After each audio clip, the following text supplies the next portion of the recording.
Hey guys, Lockie from e-Spurs Australia here with your e-Spurs match reaction to the 3-1 win over Swansea at the Liberty Stadium this morning. Well, this morning here. Oof, what a game. This is what it's all about, right? This is why we watch football. This is why we love the game.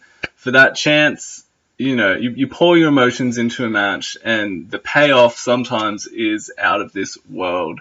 I'm sure I, like many of you, had sat through that game crossed-armed, depressed, frustrated, and then the elation of those final 6 or 7 minutes. You can't beat it.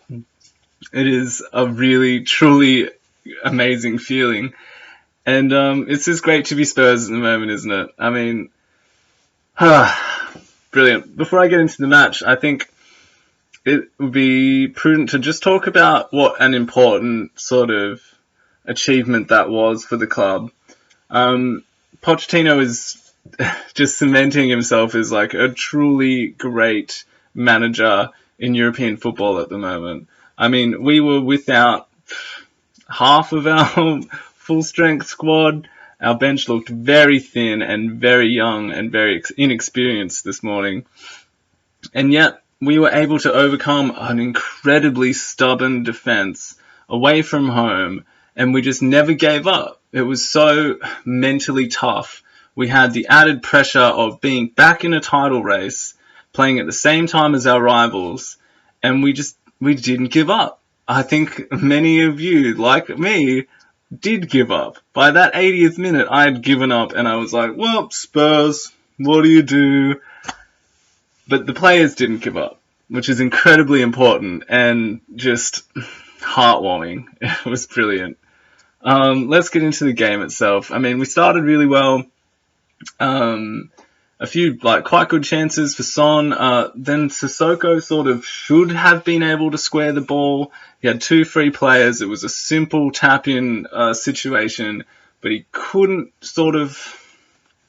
he lacked the composure to be able to just stop the ball, wait for the defender to make a move, and then square the ball for an easy tap-in. And I think a lot of people will be pointing at Sissoko now and saying, look, you're useless, mate. The whole reason we bought you was supposedly to be able to break down stubborn defenses and be able to make penetrating runs, and you can't do it. You can't control the ball. You can barely get a pass off. It's not like he played terribly, but he certainly didn't play well. And like I said, he just seems a bit useless. And for $30 million or $6 million even, he's not great. And it'll be interesting to see what happens to him in the summer. Now, like I said, we started quite well. We were pressing really well. We were doing our normal thing. We pressed Swansea so good, in fact, that they had to pass it all the way back to their keeper, who promptly kicked it over the entirety of our defence. It was picked up by, I think, Jordan Ayew, who possesses some really good strength and amazing pace. He got past Davies, he squared the ball, and it was a goal for Routledge, and we were 1-0 down. I mean, the commentary team seemed to think it was quite a sloppy goal to concede, but, I mean, you can't have a perfect defence. Things just happen sometimes, and I feel like that's the kind of goal where you go, well, what can you do? It was a great, lucky kick over. I don't know. I wasn't too distressed by conceding that goal.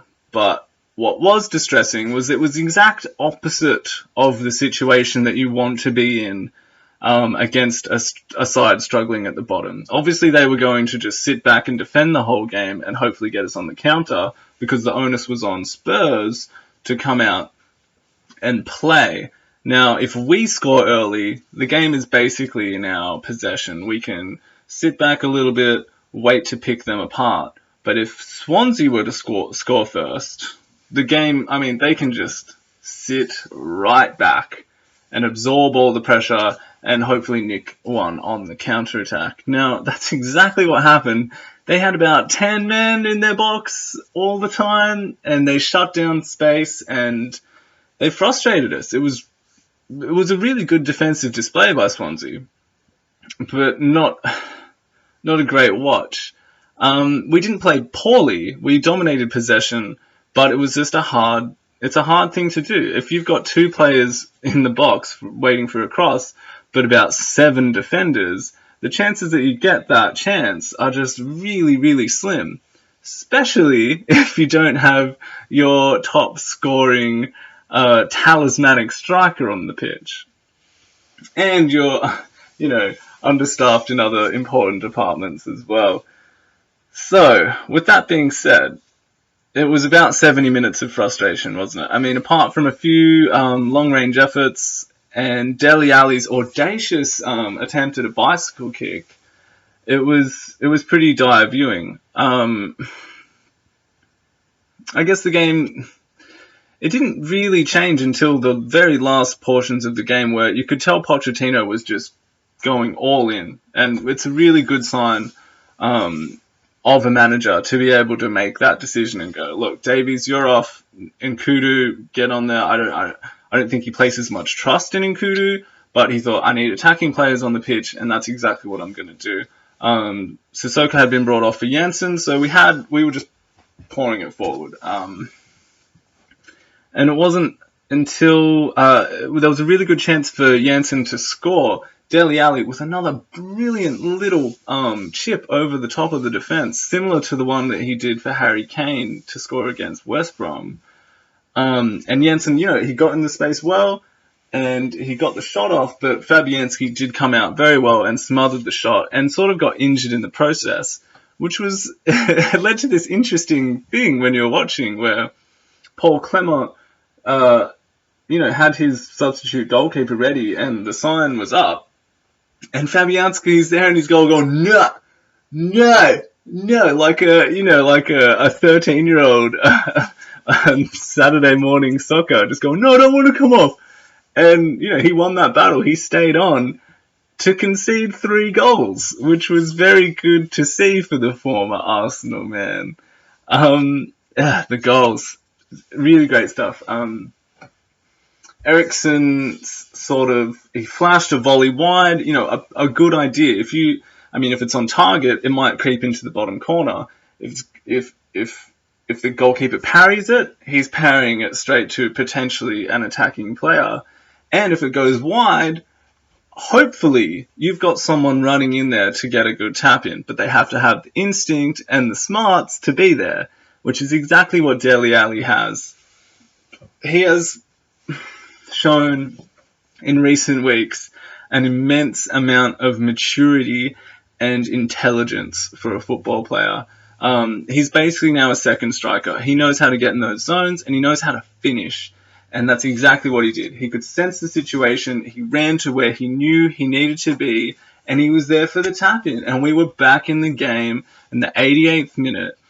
And this is the first time in Premier League history that a team has come in the 88th minute to be a goal down and win by 2 goals. So a little bit of history for those watching this morning. That was an ecstatic moment for me. It was very early in the morning here. I'm jumping up and around. I'm yelling at the top of my voice. My girlfriend had to come in and be like, neighbours. I was like, I don't care about the neighbours. Spurs are on.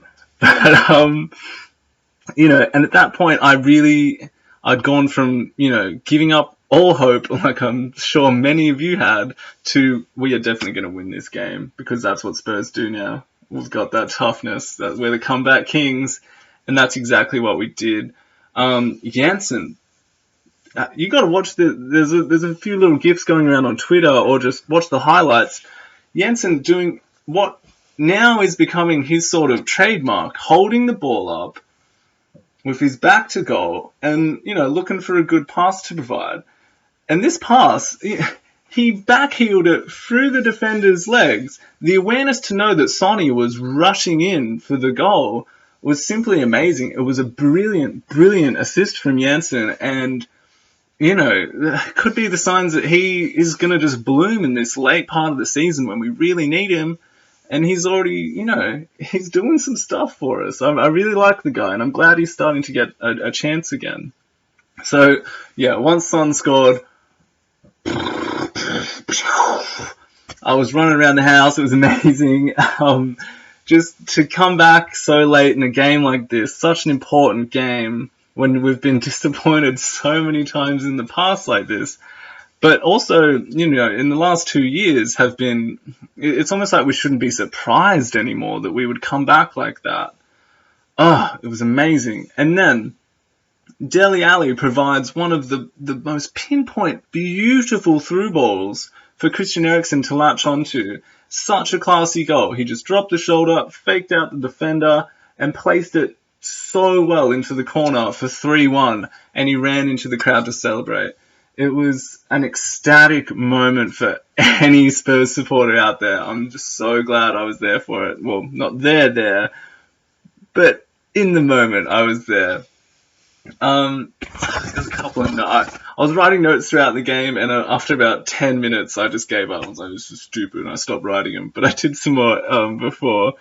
Now, yeah, I want to talk more about that never give up sort of attitude, because that's what Spurs have been maligned for in the past. This sort of, we bottle it, we're weak mentally, and not today. I mean, the game against Burnley, I'm sure a lot of you sort of assumed that could have turned out a lot worse. It ended up being a routine victory. Today, we're watching our rivals play, the pressure was on. We're back in the title race, and we stood up, and we never gave up. I mean, it was amazing. Like I said at the start, Poch deserves so much credit for this as well. That never give up attitude, that is him. He is imparted that onto the players, and like I said at the start, it is a great time to be Spurs. Obviously Chelsea won as well, so the gap at the top is still 7 points, but it was the kind of game where you thought, nah, it's a draw or a loss against Swansea and the whole thing's over, but not today. Good stuff. A lot of people on the pitch today deserve a sort of man of the match recommendation. Eriksen's passing was again tremendous. He has stepped up so well since Harry Kane has been injured. Dele Alli is just this machine, this young goal-scoring talisman of our team, and we already have one. Now we've got two. Oh, man. Dembele, again, immense in midfield. And Sonny, I like others, criticize the guy when he seems to start games. He seems to not have the same impact he does when he comes off from the bench. But today he was there. He kept creating. His decision making was good. He finished that chance very, very well. It's good stuff, isn't it? I'm gonna leave it there. We'll be back soon enough with the Watford game on the weekend. I hope you guys enjoyed the game as much as I did, or at least the last 10 minutes of it. Look out for more content from e-Spurs, either on our websites or the podcast. Look out for more reviews from me. If you want to make one of these reviews, pop one down to the email address down there, and he'll sort you out. Otherwise, I'll see you next time, guys. Come on, you Spurs! See you later.